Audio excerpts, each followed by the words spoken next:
Komunitas adalah sekelompok orang yang memiliki kesamaan karakteristik, minat, tujuan, atau nilai-nilai dan berinteraksi satu sama lain di dalam suatu wilayah atau lingkungan tertentu. Definisi ini mencakup berbagai macam bentuk komunitas, mulai dari komunitas berbasis lokal geografis hingga komunitas yang berbentuk karena hobi, profesi, atau kepentingan bersama. Dari kelompok.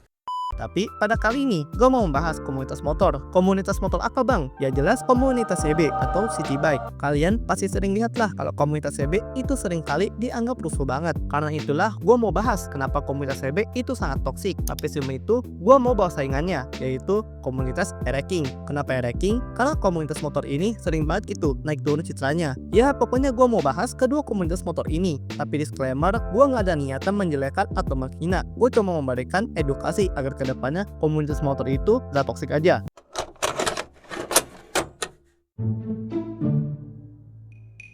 Jika kita ngomongin soal persaingan antara komunitas motor klasik ini dan komunitas motor dua tak ini, rasanya nggak ada habisnya. Ya walaupun secara genre, keduanya bisa dibilang sama, baik itu e-racing atau CB. Keduanya masih masuk ke genre naked bike. Di sini, gue mau menjelaskan, keduanya itu bisa dibilang bersaing, tapi bukan soal spesifikasi mesin, bukan juga soal speedingan lah. Persaingan yang gue maksud adalah jatuh bangunnya citra kedua komunitas ini. Kedua komunitas ini sama-sama memiliki basis anggota yang sangat besar di Indonesia. Komunitas CB sendiri terfokus di satu kota Nganjuk, Jawa Timur, yang bahkan bisa dihadiri 15.000 anggota lebih. Sedangkan komunitas e-racing tidak terpusat di satu kota saja. Namun, YRCI selaku klub yang mewadahi berbagai macam klub e-racing, mewadahi 553 klub dari seluruh wilayah Indonesia. Bisa dibayangkan bukan betapa besarnya kedua komunitas ini.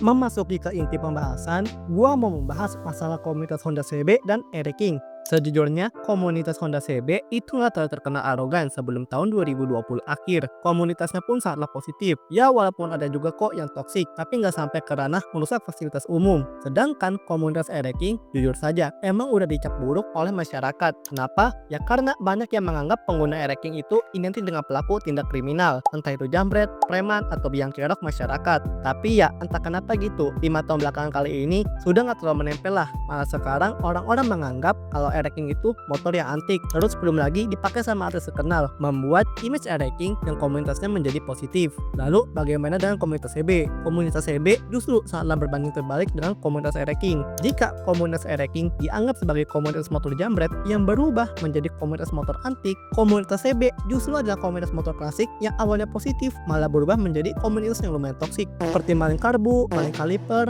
Indomaret gak bayar, dan kalau dikritik langsung marah-marah. Itu semua stereotip yang sering dipikirkan oleh orang-orang ketika ada komunitas CB. Stereotip ini bisa muncul dikarenakan komunitas CB itu sendiri yang sangat besar, bahkan bisa dihadiri 15.000 orang lebih. Kita ambil contoh saja, jika saat anniversary bisa dihadiri 10.000 orang dan yang toksik itu hanya 1% saja, maka yang toksik itu berjumlah 100 orang. Jadi komunitas CB itu bisa dicap toksik karena jumlah anggota mereka sendiri yang sangat banyak. Alasan lain kenapa komunitas CB itu dicap toksik karena daerahnya. Komunitas CB sendiri paling banyak di Jawa Timur, yang mana Jawa Timur itu memang lagi disort banget kejelekannya, entah itu sound horek, pesilat, sama gus-gusan. Karena motor ini bisa dibilang sangat populer di sana, kita jadi melihat, loh CB populer di Jawa Timur sama dengan rusuh, jadi motor CB sama dengan motor tukang rusuh, dan begitulah kesimpulannya.